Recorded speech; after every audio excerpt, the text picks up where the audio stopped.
Buenas tardes, darles la bienvenida a un nuevo programa de Herencia y Coherencia, historias que cambian vidas, realizado por Cerval en Radio Universidad de Chile y transmitido en nuestro canal de YouTube Centro Cerval Chile.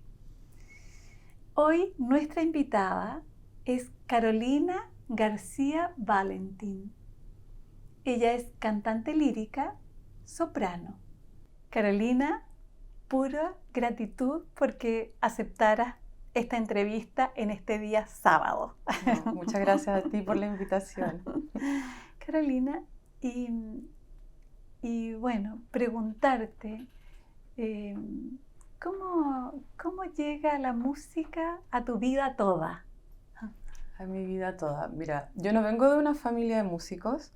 De hecho, en mi casa nadie tocaba nada, el timbre. Claro. Sí, mi madre escuchaba, le gustaban mucho los valses de Strauss, pero sería. Yo, por intermedio de profesores del colegio, como que me fue interesando un poco lo que hacían. Sobre todo en la enseñanza media me tocó una profesora que cantaba mucho, que le gustaba armar grupos y hacer voces y participar, llevarnos a participar a festivales de colegio. Y bueno, yo soy de Punta Arenas, entonces allá funciona mucho el folclore. Perfecto. Entonces todo giraba en torno al folclore. Jamás se me pasó por la mente la ópera o algo lírico. Funcionaba mucho a través del folclore. ¿Y competían en todo el país? Así como que regional, claro. Y de repente ya me empezaron a tirar como a cantar sola en los festivales. ¿Ya? Esta maestra. Esta profesora, sí, Miriam Valenzuela. Miriam Valenzuela. Le voy a decir después que escuche esto, por porque supuesto. Estoy muy agradecida. Y claro, paralelamente tomaba clases, en algún momento quise tomar clases de viola, tomé un poco, después de piano, pero como que no me daba cuenta que en realidad lo que me gustaba de verdad era cantar. Jamás me imaginé que yo podría ser cantante. De hecho, llegué a cuarto medio sin saber qué quería estudiar. ¿Y tú sentías que la voz era como una capacidad, un talento en ti? No, ¿En para nada. Para nada. De hecho, si escuchas mis grabaciones, que nadie va a escuchar nunca, de esa época, no, jamás cantante lírica, no. De hecho, hay otros dos profesores que no voy a nombrar, que cuando yo les dije, ¿sabes qué? Me gustaría ser cantante y cantar ópera. No, tú no puedes. Tú no puedes. Tú no puedes. Y entonces fue como, no, yo igual puedo. Yo igual puedo. Yo igual puedo. Y entré al mundo lírico porque una vez fue algo como una historia muy rara. ¿Ya? Porque yo vi un concierto de Montserrat Caballé por la televisión. A Punta Arenas no llegaba en esa época la feria del disco, ¿cómo se llamaba? Sí. Donde tú podías adquirir discos y cosas que tuvieran relación con la música, que antiguo. Compact, sí. No llegaban, entonces tampoco tenía acceso como a ese tipo de música. Y vi este concierto por la televisión y lloré todo el concierto. Ay. Todo el concierto, y además de ver el vestido de ella, que era precioso, tanto glamour, tanta cosa así, yo así, pero...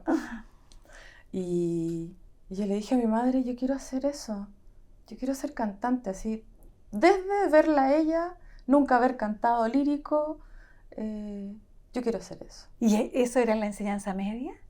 Claro, estaba ya en cuarto medio. En cuarto medio, cuando todavía estaba difuminado, no sabías qué hacer. Salí de cuarto medio y estuve un año que, bueno, hice preuniversitario para no estar dando bote en el fondo, porque no sabía qué hacer. No sabía qué hacer. Entonces, en ese momento yo vi este concierto y me tocó, pero... el corazón. Sí. Entonces, claro, yo le digo esto a mi madre, es que yo quiero ser cantante como ella, y me miró así como... Me dijo, ¿y no quiere un cartoncito, un título algo más cortito y después vamos a la música?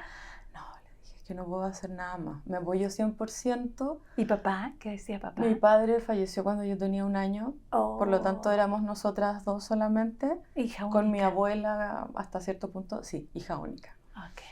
Entonces ella me apoyó absolutamente sin tener idea, ella, de música, de ópera, de nada.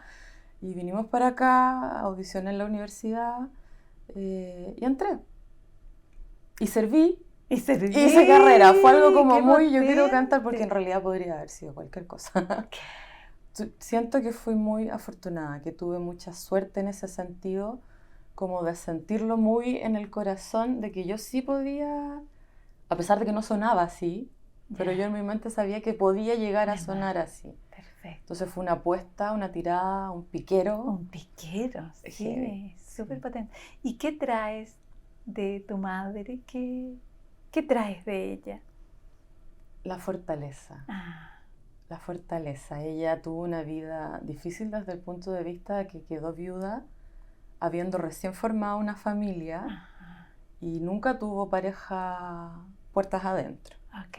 Entonces hizo todo, entre comillas, sola.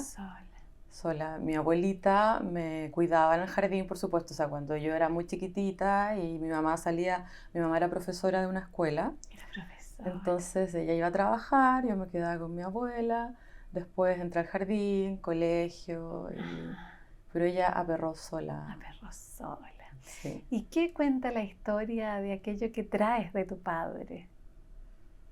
No lo sé muy bien, porque él partió, yo no lo recuerdo, obviamente, solo por fotos Por fotografía. o lo que mi madre me contaba o mis primas de él. Ajá. Entonces, no tengo como una relación de poder haber heredado algo de él, más allá de lo que se me ha dicho. Perfecto. Y Carolina, ¿y cómo fue este traslado de el sur del sur, El sur del mundo. del sur del mundo a Santiago? Bueno, fue toda una odisea porque mi madre originalmente es de Puerto Octay, era de Puerto Octay, que es un pueblito que está al lado del lago Yanquihue. Sí. Entonces, como ella ya estaba sola, mi abuela ya había partido también, me dijo, ¿qué voy a hacer yo acá en Punta Arenas? Y tú en Santiago, va a ser mucho más fácil vernos si yo vuelvo a Puerto Octay, que es la 10ª región, Sí. que estar en Punta Arenas, que igual no llegas tan fácil, no puedes Tan- llegar en auto. Exactamente. Entonces se vendió todo.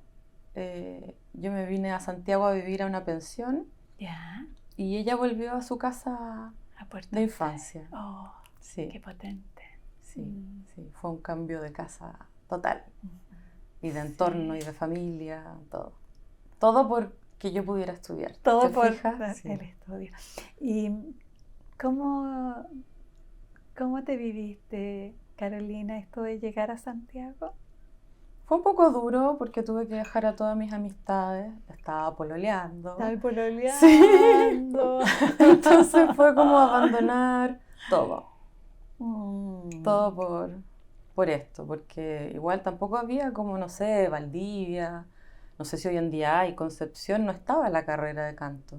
Ya. Entonces era o Santiago o Santiago. O Santiago. Sí.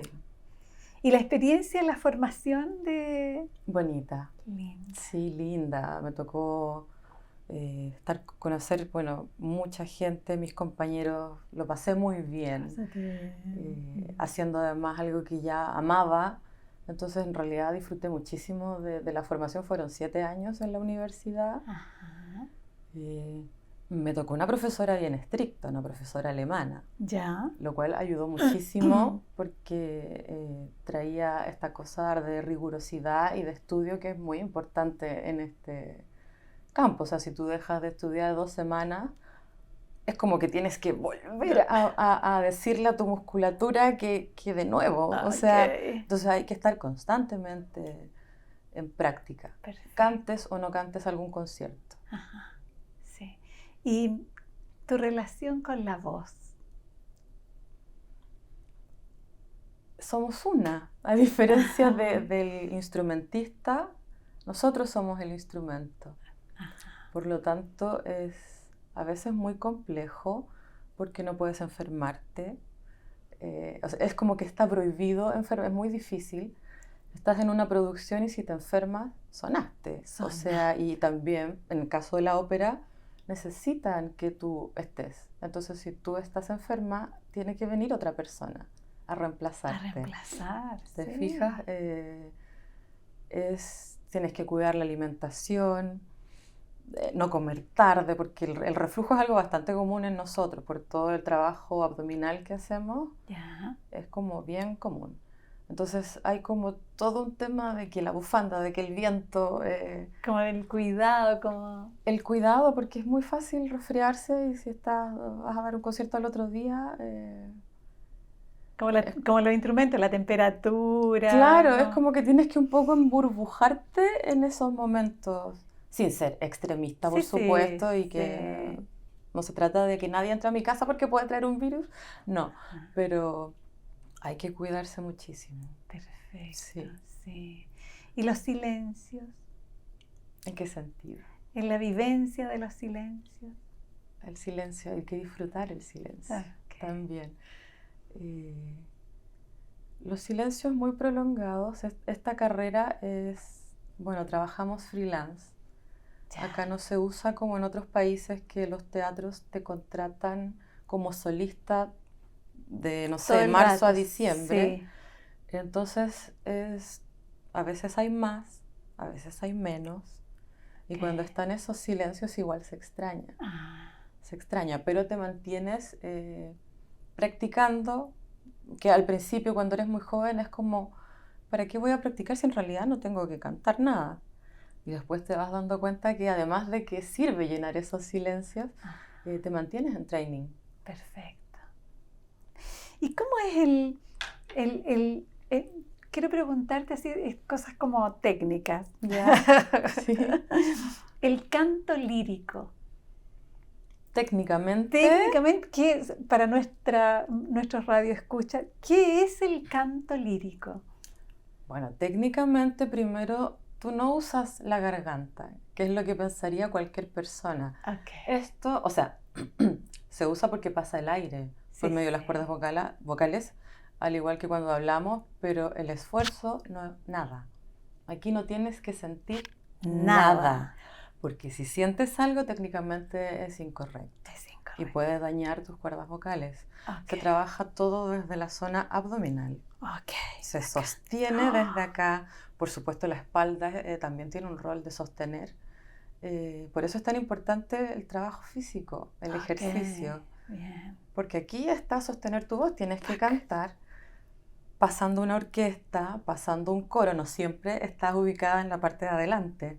Me ha tocado estar entre el coro y la orquesta Ay. y tienes que pasar sin micrófonos. Entonces es un trabajo muy Como el físico. volumen tiene que ser distinto, ¿no? Es muy físico y es muy de cardio. Ok. Sí. Ok. Bien. Y el tránsito de esta música y de canto folclórico, popular, al canto lírico, ¿cómo viviste ese tránsito, Carolina? Fue extraño ¿Ya? porque es muy alejado el estilo.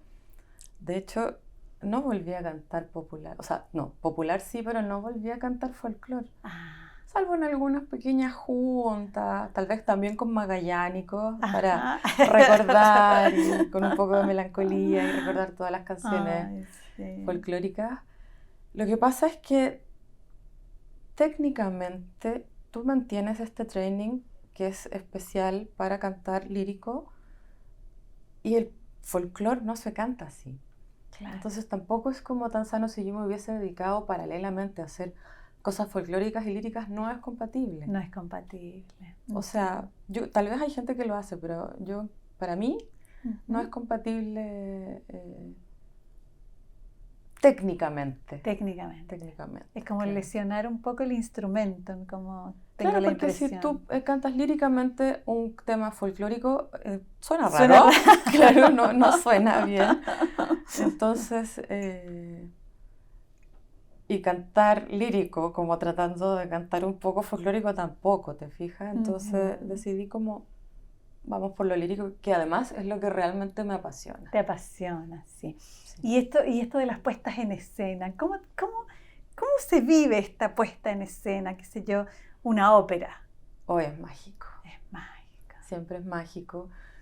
Además te das cuenta del tremendo trabajo que hay detrás de una ópera. No son solo los cantantes, el coro, la orquesta, el director.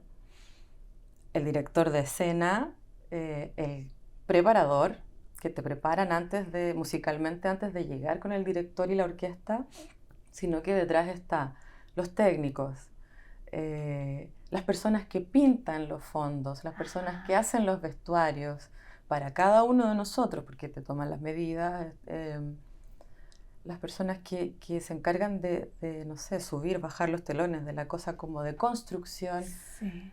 De teñir las telas, de hacer las pelucas, o sea, hay una infinidad de personas que no sale a escena, pero que es parte de la producción. Genial, genial. Sí. Y recuerdo la primera vez cuando yo debuté en ópera en el Teatro Municipal, que nunca había cantado, o sea, nunca había hecho una ópera, entonces justo pasó que entré a la sala y estaban tocando mi aria. Y yo así, fue como, ¿esto es real? ¿Esto de verdad? ¿Yo voy a cantar así con ellos? Así, fue muy alucinante. Alucinante, sí. Sí. Carolina, ¿y cuando cae el telón? Cuando se cierra el teatro, cuando termina la función.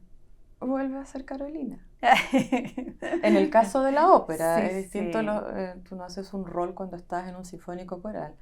En el caso de la ópera vuelves a ser tú, puedo hablar por mí, Sí. te sales no es como que quedas con un glamour, con una cosa así, no.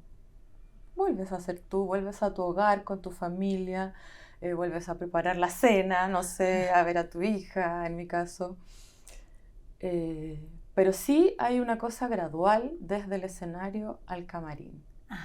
A mí me ha tocado, por mi tipo de voz, hacer siempre roles muy tristes.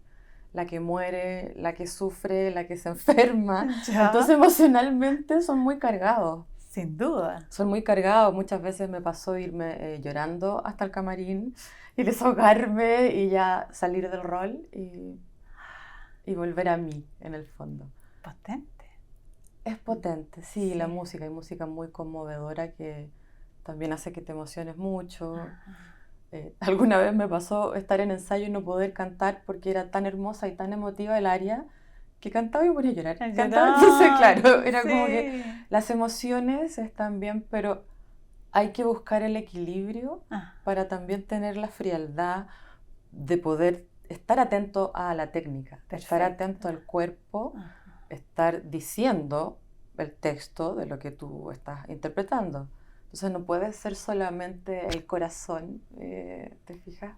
Perfecto. Tiene que haber un equilibrio que no es fácil. Me imagino. Y cómo esto que tú dices, mi tipo de voz, es como por el tipo de voz, los personajes que van surgiendo son personajes que son más tristes. Claro, son más melancólicos. Yo soy soprano lírica y los compositores para las sopranos líricas escribieron ciertos tipos de roles. Hay sopranos que son ligeras, que son muy agudas, que tienen muchas coloraturas, mucho movimiento, como pirotécnico, y ellas tienen otros tipos de roles. Okay. Entonces, suele moverte un poco en cierto ámbito, y bueno, a mí me toca ser la triste. La triste. La que muere de tuberculosis o cosas así. Sí. Y en ese sentido, ¿qué significa para ti? Estaba pensando en los Requiem. Es como ¿qué significa para ti, Carolina, la muerte? La muerte es algo natural, pero que creo que a nadie le gusta que llegue. Okay. Me ha tocado vivir por experiencia propia mucha muerte alrededor.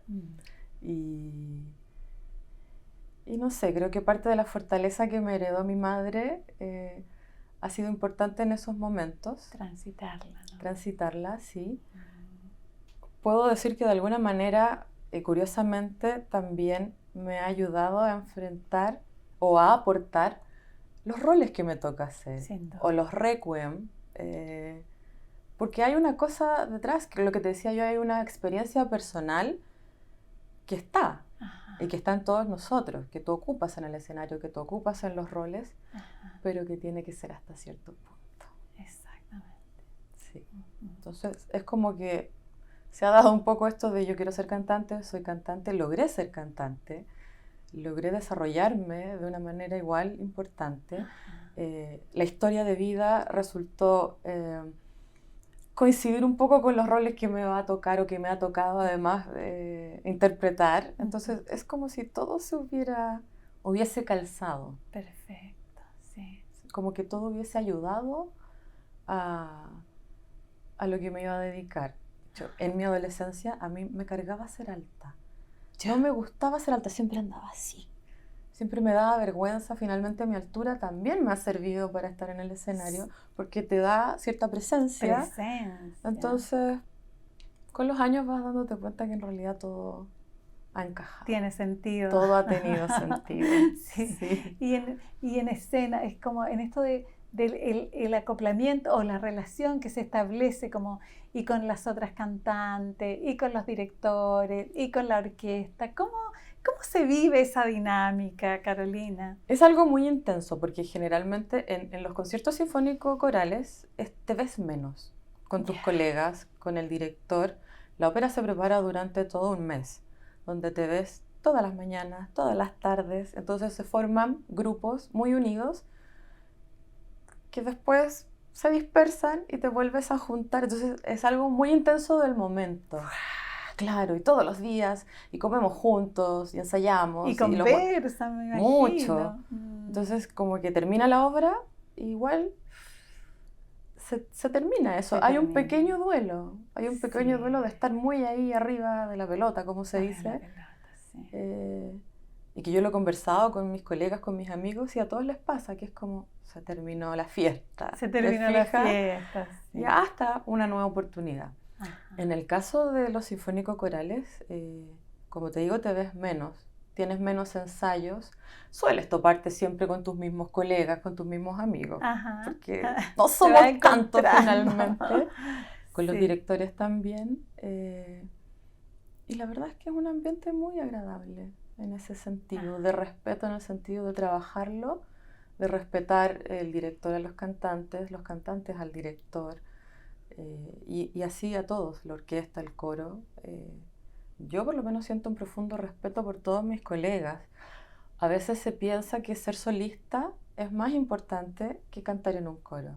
¿Ya? No lo es. Yo también he cantado en coro por algún periodo y no lo es. La diferencia es que estás adelante, por supuesto, estás más visible.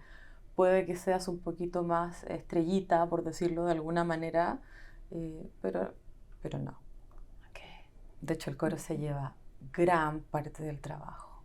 La diferencia es que tú, si te equivocas, se nota, se nota y te apuntan, ¿te fijas? Pero, por ejemplo, el coro del Teatro Municipal es un coro profesional, pero yendo al coro de la Universidad de Chile, el coro sinfónico, ellos no son cantantes profesionales. Sí hay un staff pequeño donde sí son los jefes de cuerda que son cantantes profesionales, pero el resto de las personas trabajan en otra cosa, además de esto. Además de cantar. Entonces yo realmente admiro bastante ese coro, es como, son obras dificilísimas.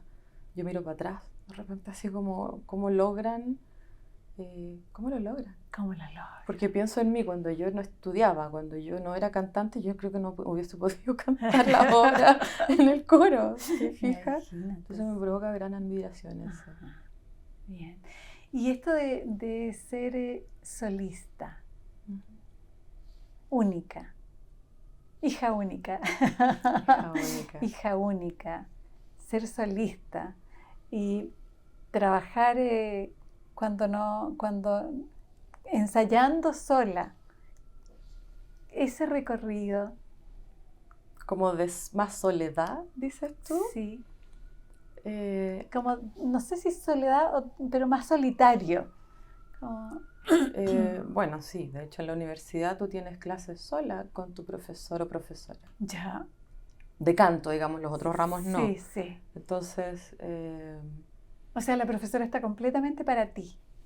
Claro, en la sala están las dos, más el pianista acompañante, por supuesto. Uh-huh. A veces no, a veces había clases sin pianista donde la profesora específicamente trabajaba la técnica contigo, independiente que después llegaba el pianista y te paraban.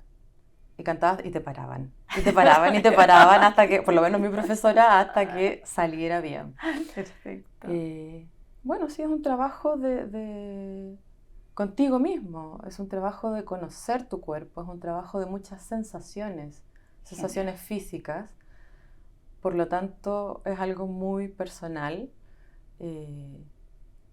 Todos tenemos diferentes técnicas, aunque apuntemos un poco a esto mismo, a esta base de abdominal, pero cada uno siente diferente, siente cómo sale la voz diferente, o por la cabeza, o por aquí, o por los pómulos, depende de cada persona. Okay. Pero sí, claro, practicas sola, estudias sola, a veces tienes la oportunidad de después darle una vuelta con algún pianista para que vayas más en el tempo y sea todo como más rápido, más ágil, de memoria.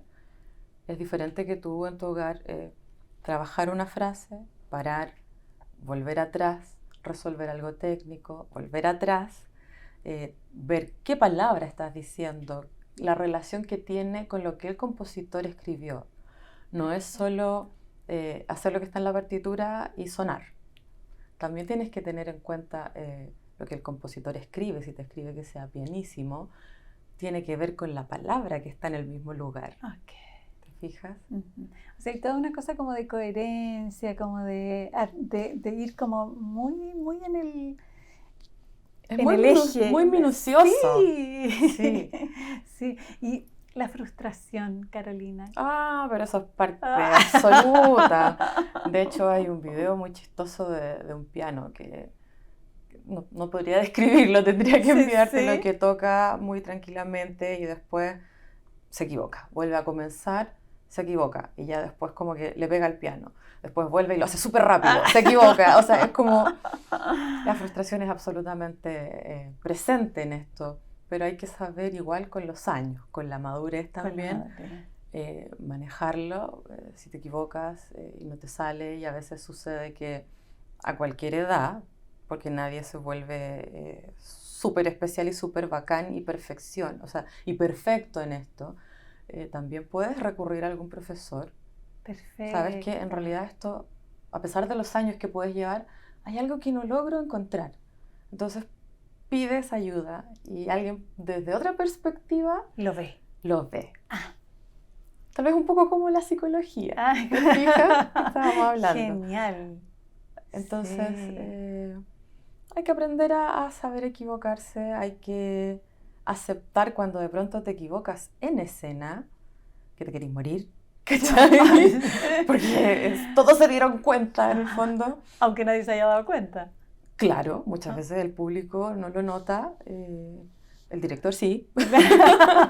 El director de todas siempre maneras. sabe. Y pasa, son cosas que igual pasan, eres humano, no. Puedes hacer el mismo concierto 5 veces y no van a ser las 5 veces iguales. A pesar de que tú sí tienes algo preparado, tú has estudiado, estás sólido, puede pasar cualquier cosa, puede pasar que hay más aire en la sala, se te seca la garganta, por ejemplo. A veces son al aire libre, es distinto, si te llega el viento de frente, te fijas, como que hay muchos factores que varían. Perfecto, sí. A veces estás enfermo, puedes haber estado enfermo del estómago, por ejemplo, y no llegas con la misma fuerza que necesita tu cuerpo, y puede haber algún desliz. Entonces es todo muy... No me atrevería a decir que es más difícil que un instrumentista, pero el piano no se te va a enfermar. Puede tener más estabilidad. O menos. No soy pianista, no lo sé, pero creo que, claro, como el piano no se puede resfriar, puede tener un poco más de estabilidad que nosotros. Perfecto. En ese sentido. Uh-huh. Que no me odien los pianistas si me equivoco. Carolina, y en esto de ir desarrollando la voz y en escena, ¿qué pasa como con el acoplamiento con otras voces?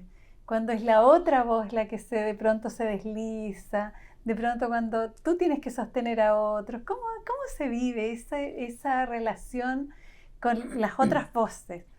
Cuando a otra voz le pasa, que a otro colega le pasa que se equivoca, dices sí. tú. A veces es muy chistoso, depende de la hora en que estés. Ya. A veces sudan todos. Todos sudando. Me pasó en un momento, al principio, que estaba haciendo una opereta Ya. muy chistosa, mucho humor, curiosamente es lo único que he hecho. Genial. Muy gracioso y espero poder hacerlo de nuevo.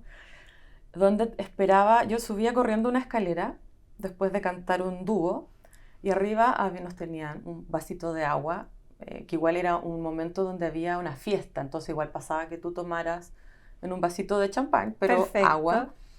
Y durante ese momento que yo subía corriendo la escala, con cero estado físico igual, entonces una colega desde abajo tenía que decir toda una frase.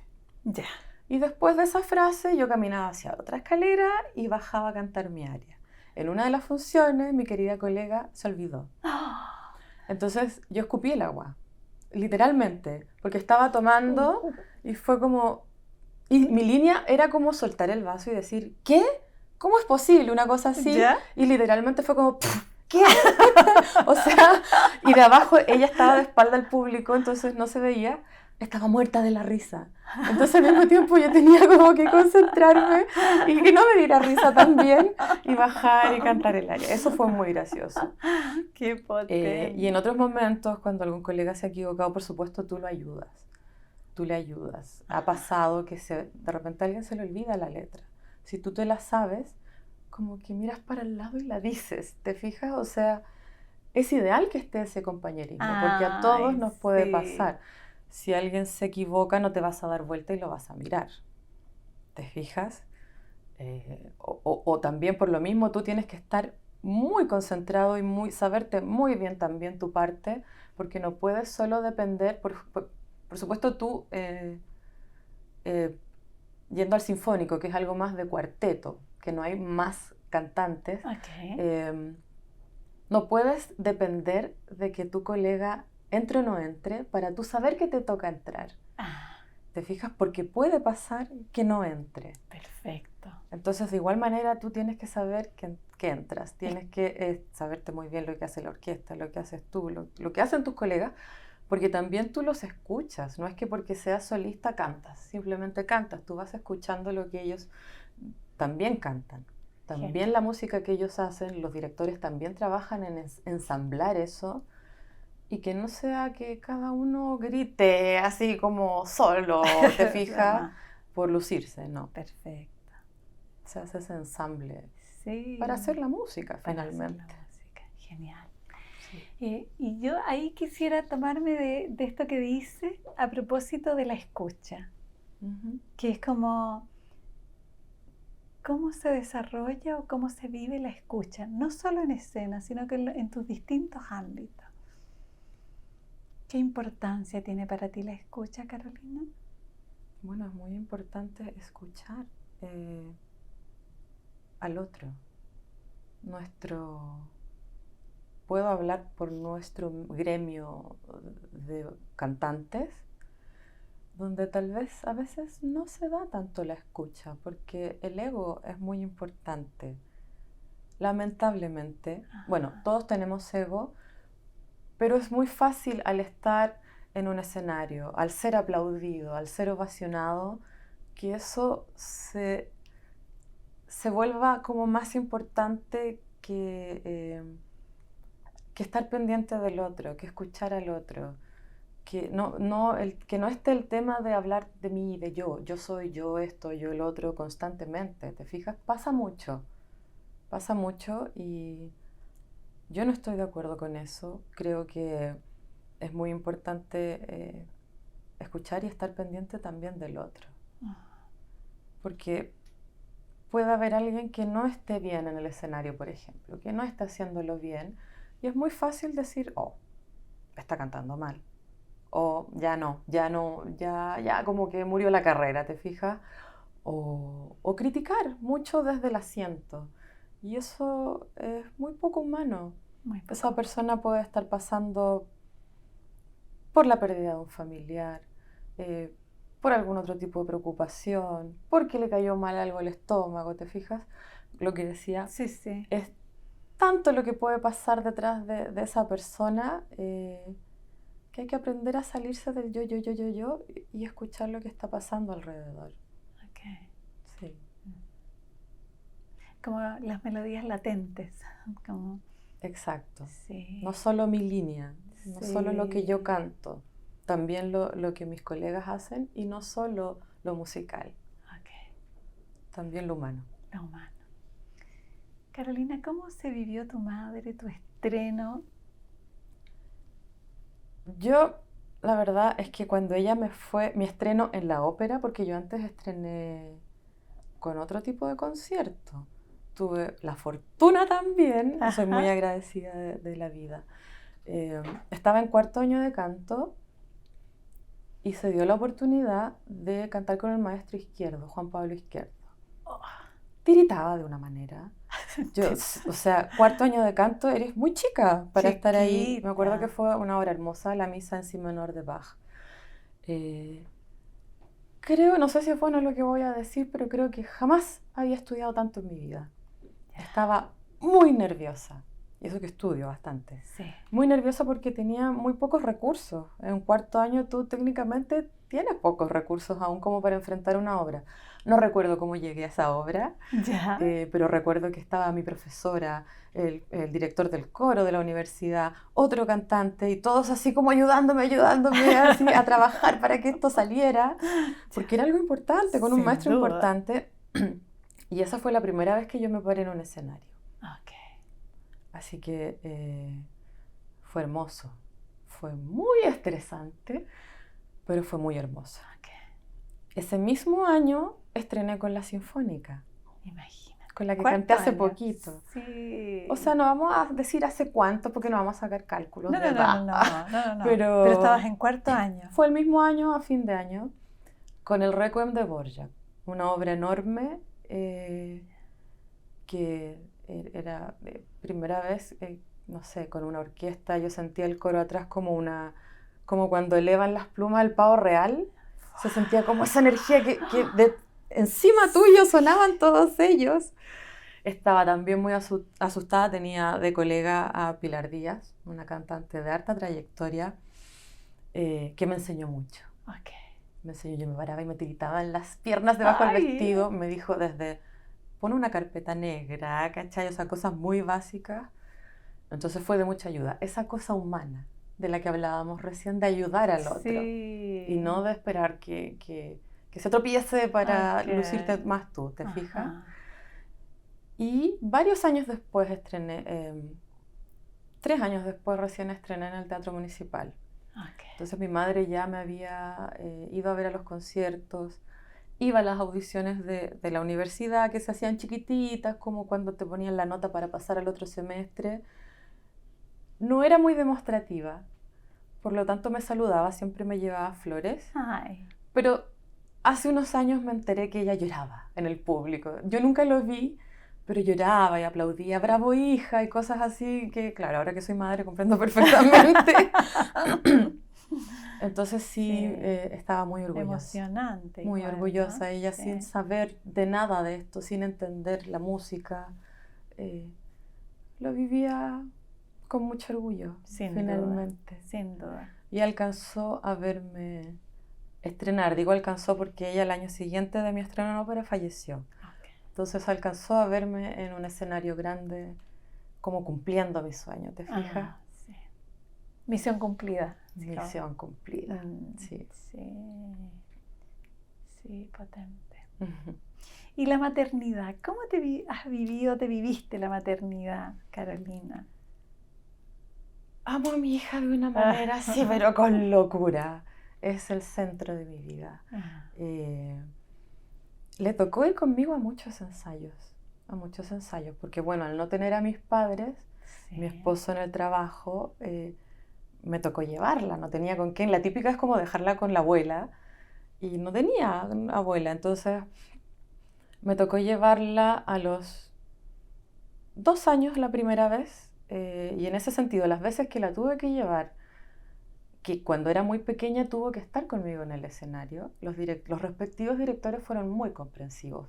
Genial. Porque después ya ella se podía quedar en las butacas, ¿te fijas?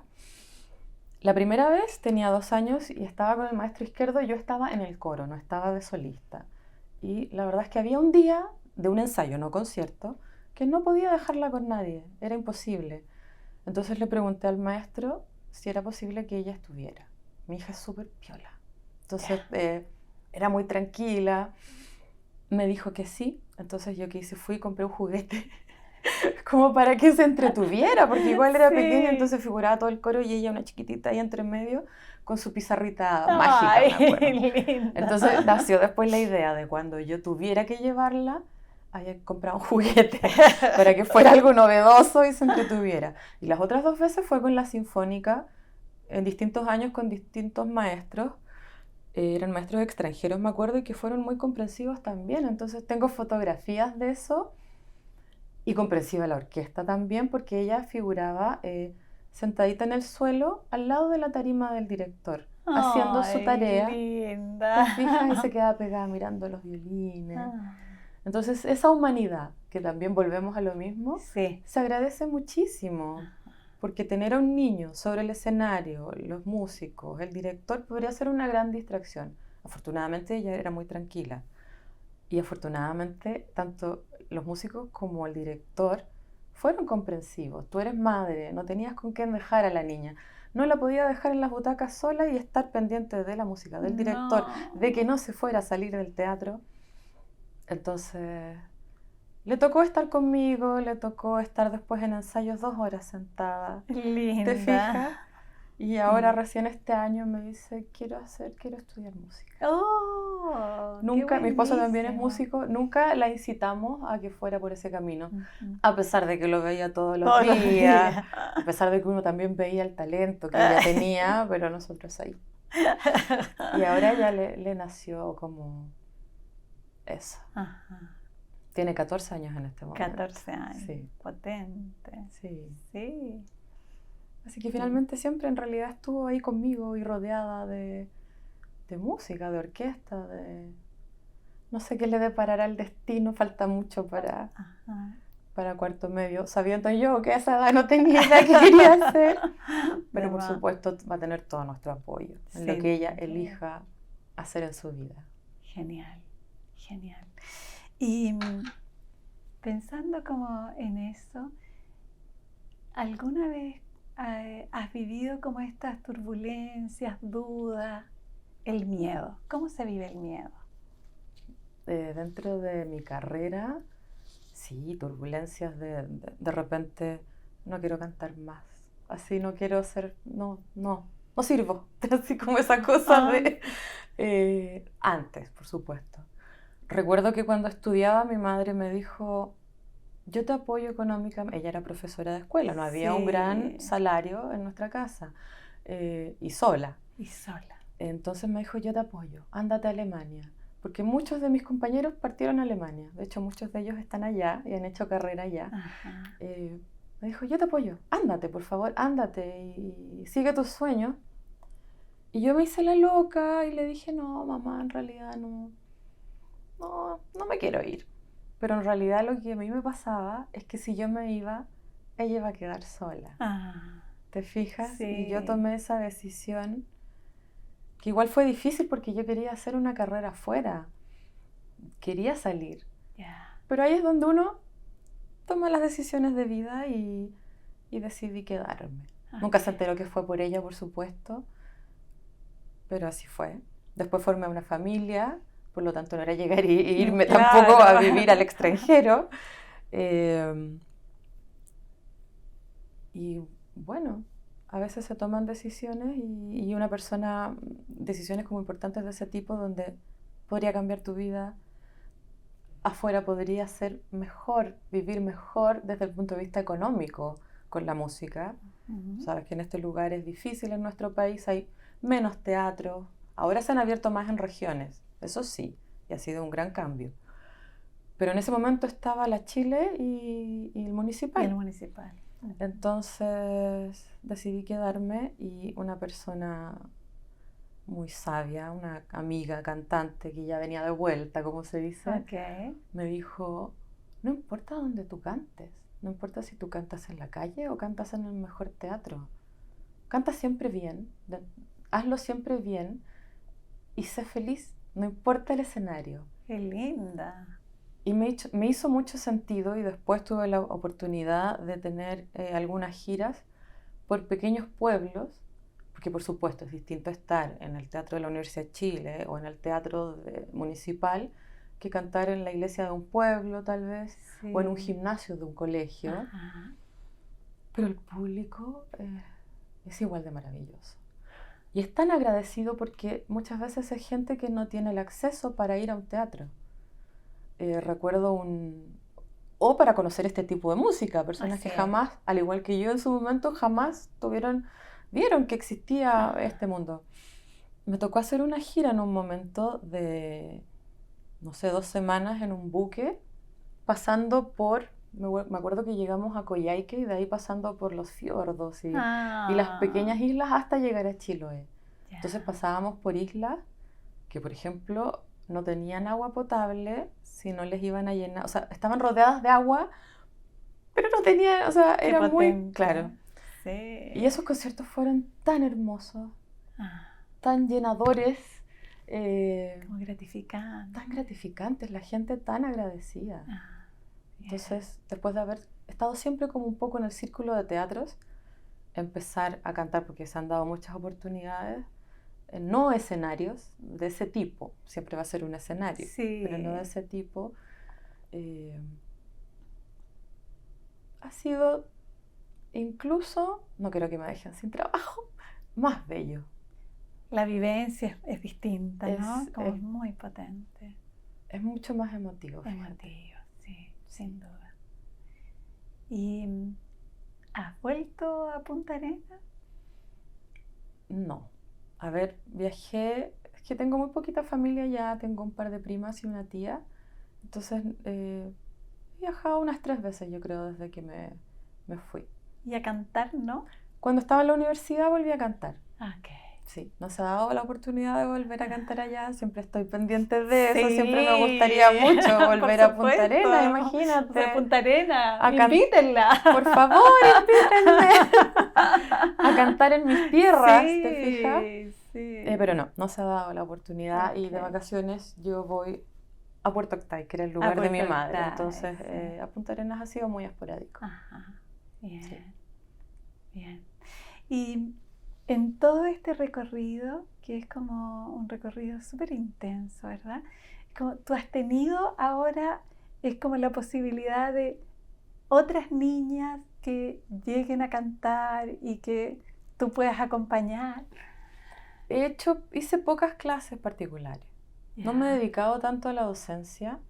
Tal vez lo estoy dejando un poco más cuando ya... Más rato. Cuando ya no esté cantando tanto. Pero las pocas veces que hice clases sí me di cuenta que me gustaba mucho. Me gusta mucho poder transmitir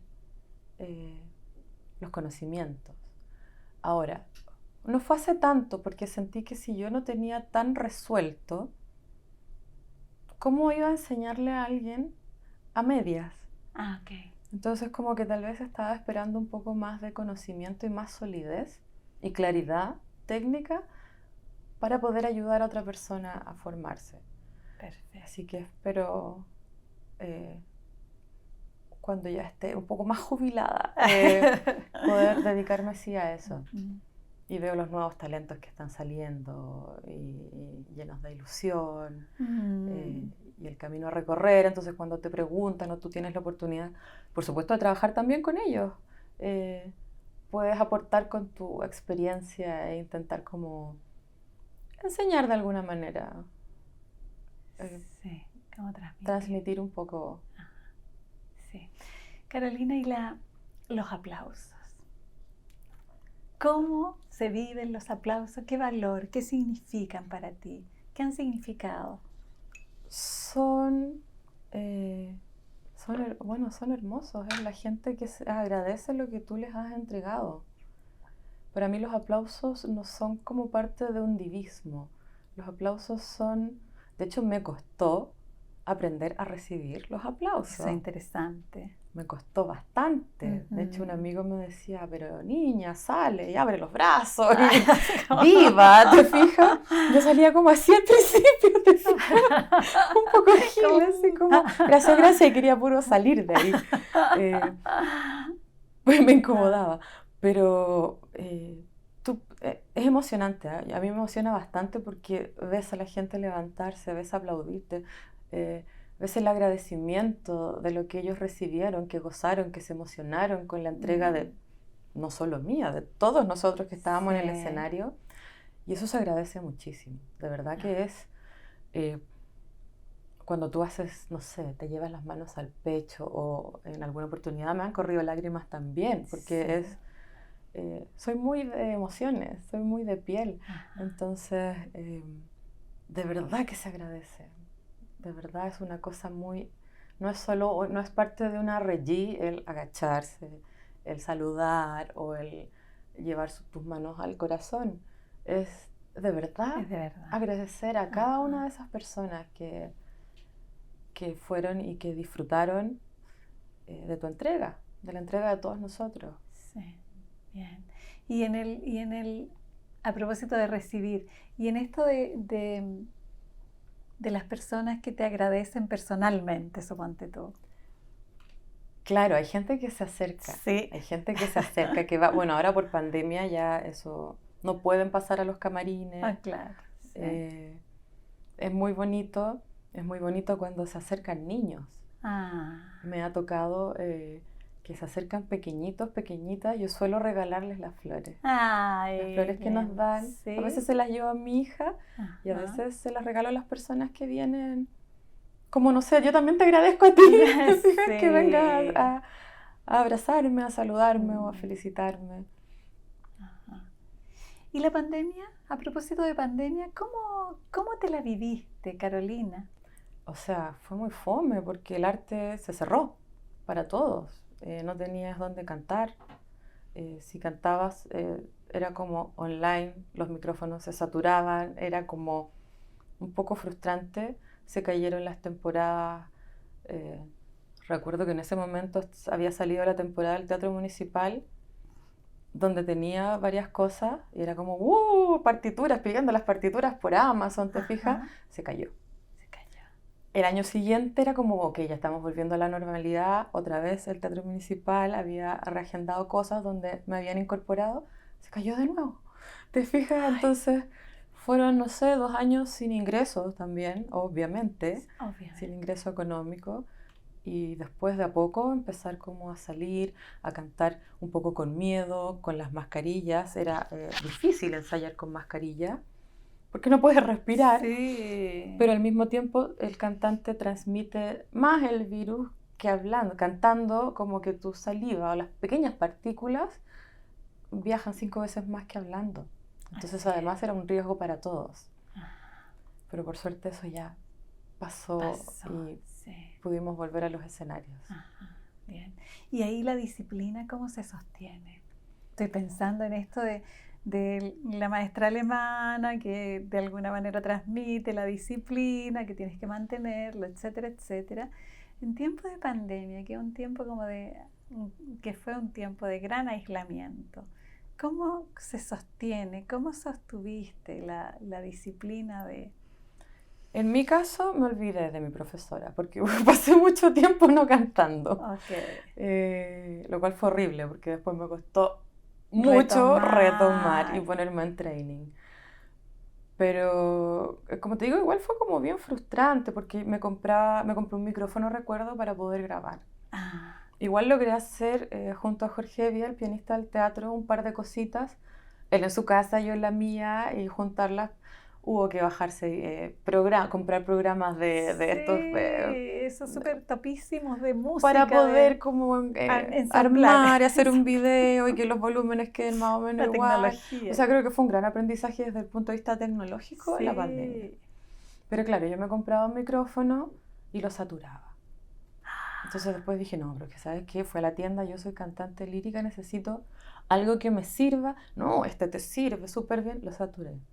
Entonces era como que no podía tampoco grabar, ¿cachai? Por el tema del volumen. Sí. Entonces ya después era bueno, grabemos con el celular lejos y bien.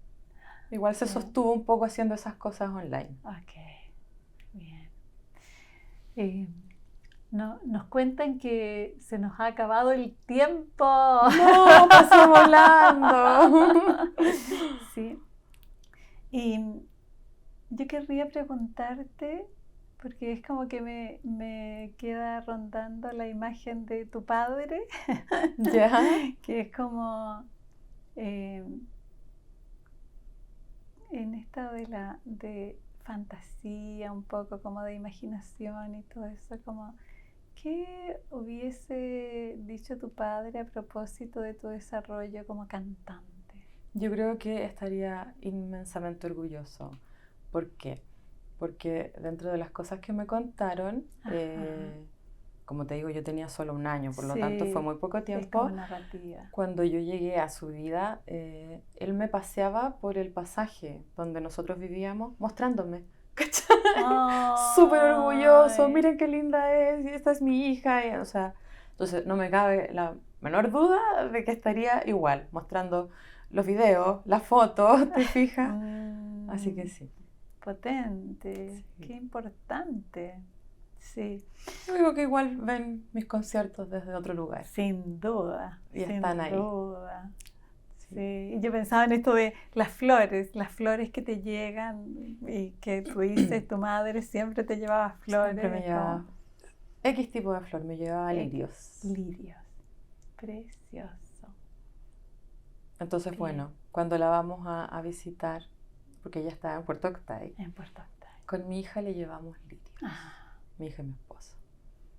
Se mantiene un poco la línea de ese tipo de de las flor. flores, Sí. perfecto, Y cuando dentro de las flores que me dan en los conciertos hay un lirio, automáticamente está ahí.